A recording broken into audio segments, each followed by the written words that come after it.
암 환자가 긍정적 마음 갖는 법 2. 9번째, 암을 치유했다는 사례가 나오는 방송을 자주 보라.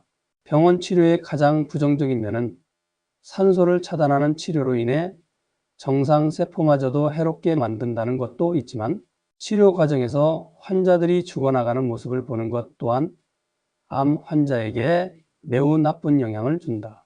자신과 같은 질병을 가진 사람이 죽는 것을 보면 불안할 수밖에 없다. 반면 자신과 비슷한 질병을 가진 사람이 건강을 되찾았다는 사례를 접하면 자신도 살 수 있다는 희망을 품게 된다. 살 수 있다는 희망은 암 환자에게 있어서 매우 큰 에너지이다. 최근에는 여러 종합편성 채널에서 암 극복 사례를 다루는 프로그램들이 인기를 끌고 있다. 암 환자에게 희망을 주는 긍정적이고 유익한 프로그램을 선택하여 반복 시청함으로써 건강 회복에 대한 긍정의 에너지를 얻는 것은 아주 탁월한 치료제가 된다. 10번째, 긍정의 에너지를 받아라. 한 지인 중에 말기암인 환자는 늘 지쳐서 말도 제대로 하지 못하는데 내가 암은 죽는 병이 아니다 라는 사실을 논리적으로 말해주면 힘이 생긴다고 한다. 말기암인데도 죽지 않는다 는 말을 듣는 것만으로도 목소리에 힘이 넘치고 생기를 다시 회복하는 것을 볼 수 있다. 물론 막연히 살 수 있다는 말보다 왜 그러한지 이치적으로 설명하면 설득력 있게 전달되는 것을 느낀다. 11번째, 주연을 하지 마라. 본인의 일은 물론 자신이 속한 조직의 일이나 혹은 자신과 별로 상관없는데도 나서서 그 일을 주도하는 성격의 소유자들이 있다. 소위 오지랖이 넓은 사람들인데 이러한 생활 자세는 암을 극복하는 데에는 좋지 않다. 좋지 않은 일에 간섭하며 그 일을 주도적으로 하다 보면 갈등 속에 휘말리게 되어 스트레스를 받게 된다. 그 과정에서 발생하는 원망과 증오로 인해 몸에서 많은 활성산소가 발생하기 때문에 면역력이 떨어진다. 자신에게 보람있고 행복한 일이 아니라면 주연 역할을 함으로써 본인에게 돌아오는 것은 암을 증식시키는 것 뿐이다. 즐거운 일이 아니거나 반드시 자신이 해야 할 일이 아니라면 끼어들지 않은 것이 바람직하다. 12번째, 노라고 말하라. 한번 서운한 게 낯이 지속해서 스트레스를 받게 될 일은 떠안지 말아야 한다. 곤란한 일을 부탁받았을 때 거절하기 어려워서 할 수 없이 예라고 대답을 하고 그 일로 인해 심한 스트레스를 받는 성격이 있다. 본인의 진심과 다르게 부담을 떠안다 보면 해주고도 욕먹는 일이 생기고 오히려 인간관계가 더욱 나빠질 수 있다. 암 환자가 이러한 성격을 갖고 있으면 암 치유에 매우 부정적인 결과를 가져온다. 인간관계가 잠시 곤란해질 우려가 있더라도 노라고 말할 수 있어야 한다. 노라고 말하기 곤란하면 부드럽게 거절하는 방법도 있으므로 원하지 않는 일은 떠맡지 말아야 한다. 노라고 말하는 것도 자꾸 해봐야 익숙해질 수 있으니 훈련한다고 생각하고 시작해보라. 한 여성은 배려심이 없고 성격 급한 시아버지를 모시고 살고 있었다. 그녀는 시아버지와 심한 갈등 속에 사는 동안 노이로제 증상까지 얻었다. 그 상태가 지속되자 산소 부족으로 인해 두통과 위장병도 생기고 우울증으로 병원을 찾는 일이 잦아졌다. 그렇다면 그녀가 스트레스를 받게 된 근본 원인은 무엇일까? 그것은 그녀 스스로 자초한 일이다. 그녀는 맏며느리도 아니며 재산이라곤 한 푼도 물려받지 못했지만 남편의 뜻을 따라 나름 효도를 한다면서 시부모님을 도시로 모셔다 살고 있었던 것이다. 그런 생활 속에 성격이 원만하지 않은 시아버지와 부딪히게 되면서 결국 건강을 잃었던 것이다. 애초에 노라고 말했더라면 그런 상황은 전개되지 않았을 것이다. 부모에게 효도하는 것은 지당한 일이고 권할 일이지만 그것도 자신의 건강과 형편 혹은 상황이 허락할 경우에 가능한 일이다. 13번째, 결과가 신나는 정보를 보라. 건강한 사람도 자신이 응원하는 팀이 경기에서 패하면 관람하는 동안 정신적인 스트레스로 인해 일시적으로나마 해로운 영향을 받는다. 만일 암 환자가 자신이 응원하는 팀이 진다면 일시적이지만 스트레스로 인해 암 극복에 나쁜 영향을 받는다. 특히 암 환자가 스포츠 게임을 보려면 어느 팀도 응원하지 말고 그저 즐기든지 아니면 이길 만한 경기만 골라보거나 아예 이기는 팀을 응원하는 것도 스트레스를 받지 않는 하나의 방법이다. 14번째, 재미있는 프로그램을 보라.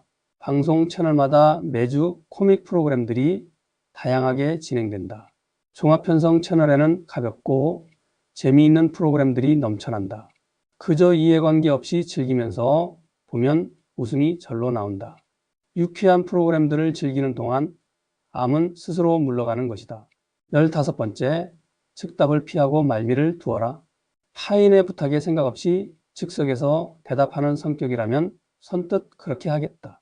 는 즉답을 하지 않도록 노력하라고 권하고 싶다. 예를 들어 가족이나 친척 간에 분담해야 할 일이 있는 그 순간의 분위기에 휩쓸려 예라고 대답하고 나중에 생각해보면 그게 아닌데 하고 후회하는 일이 벌어질 수 있기 때문이다.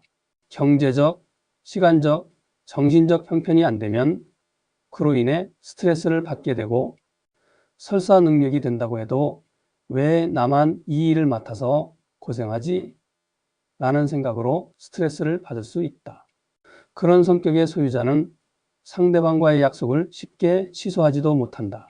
따라서 그런 부담으로 인한 스트레스를 받지 않으려면 성급하게 말해버리는 습관을 바꾸어야 한다. 즉, 어떤 일을 결정할 때에는 즉답하지 말고 생각해 보자고 말미를 두는 것이 좋다. 그리고 자신에게 부담이 된다고 생각되면 상대방의 기분이 나쁘지 않도록 완곡한 표현으로 거절하면 된다. 이런 습관은 하루아침에 생기는 것이 아니므로 훈련이 필요하다. 16번째, 하루라도 빨리 털고 가라. 거절하지 못하거나 습관적으로 부담을 떠안는 성격으로 인해 갈등, 스트레스가 점점 커진다면 건강에 해롭다. 가능하면 용기를 내어 상황을 빨리 탈피해야 하며 성격상 어렵다면 다른 사람의 도움을 받아서라도 상황을 조속히 반전시켜야 한다. 17번째, 잊어버려라. 마음에 스트레스를 주는 미움, 원망, 증오와 같은 일들은 모두 과거의 일이다. 지나간 일들은 머릿속에 담아두지 말고 잊어버리는 게 좋다. 흔히 바보들은 암이 없다는 말이 있는데 바보들은 화낼 상황을 기억하지 못하므로 스트레스를 받는 일이 적기 때문이다. 특히 여성암 환자들을 상대로 암이 발병한 원인이나 혹은 암이 잘 낫지 않는 원인을 분석해보면 남편에 대한 배신감이나 원한을 가슴에 품고 사는 사람들이 많다. 여성은 남성보다 성격이 소심하여 배신감과 미움, 원망, 증오심 등을 툭 털어버리지 못하고 마음속에 담고 살기 때문에 암이 유발된 것이다. 그런 환자는 암 치료에 좋다는 음식을 먹거나 산소 부족을 해소하는 처방을 하더라도 약간 호전될 뿐, 본질적으로 산소 부족을 만드는 원인을 품고 있기 때문에 백약이 무효한 것이다. 따라서 나쁜 과거의 일들은 털어버리되 그게 어렵다면 스트레스를 받는 상황으로부터 탈피하는 것이 좋다. 멀리 이사를 가거나 스트레스를 주는 사람과는 연락을 차단하고 생각이 떠오를 만한 물건을 버리고 취미나 운동을 통해 다른 일에 집중하는 것도 하나의 방법이다. 18번째, 이해하라. 사람의 본성은 선한 면과 악한 면이 공존하는데 살아가면서 선한 쪽으로 기울기도 하고 점점 악한 성품으로 바뀔 수도 있다. 그리고 상황이나 때에 따라서 악하게 행동하거나 선하게 행동할 수도 있다. 인간의 본성을 이해하면 그럴 만한 사정이 있나 보다. 혹은 그에게는 악한 면이 있구나 하고 가벼이 넘어갈 수 있다. 그리고 상대방의 입장이 되어 만일 내가 그 상황이라면 어떻게 했을까? 그 상황이라면 나도 그럴 수 있겠다. 라는 생각을 할 수 있다. 상대방의 입장과 상황을 바꿔놓고 생각해보면 이해할 수 있는 일들이 대부분이다.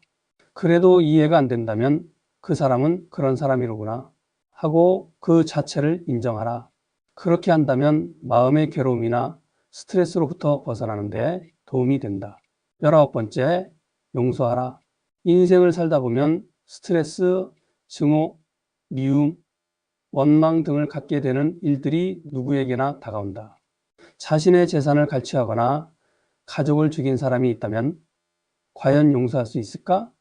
자신을 두고 다른 이성에게 빠져서 그로 인해 재산을 탕진한 배우자가 있다면 과연 용서할 수 있을까? 남편의 외도로 인해 싸우는데 시어머니가 나서서 남편을 두둔한다면 그 시어머니에 대한 미움을 갖지 않을 수 있을까? 그런 상황이 되면 그 누구라도 배신감, 미움, 원망, 증오심을 갖지 않을 수 없다. 이러한 일은 마음속에 상처가 되어 끝없는 스트레스와 고통으로 이어진다. 스트레스를 받으면 뇌에서 많은 산소가 소모되므로 암세포의 산소가 더욱 부족해지고 면역력도 떨어지므로 암이 악화되는 것이다. 상대가 진정으로 잘못을 인정하고 회개한다면 최선이겠지만 상대의 마음을 내 생각대로 할 수도 없는 일이다. 따라서 그 방법은 용서하는 것뿐이다. 독자 중 50대 후반의 유방암 환자가 있었는데 그녀는 항암제를 2차례 받은 뒤 책을 통해 부작용을 알고 항암제를 끊었다. 그 후 암이 치료될 만한 조치를 취했는데도 불구하고 급속도로 악화했다. 그 원인은 남편에 대한 원망과 증오심이었다. 남편이 잘못을 뉘우치지 않았기 때문에 그녀는 마지막까지 증오심을 풀지 못하고 결국은 안타까운 최후를 맞았다. 만일 그녀가 남편에 대한 원한을 풀었다면 생존할 수도 있었을 것이다. 용서는 상대를 위해서가 아니고 자신의 정신적, 육체적 건강을 위해서 반드시 필요하다. 특히 암 환자라면 더더욱 마음속에 있는 미움이나 증오심을 벗어 던져야 한다.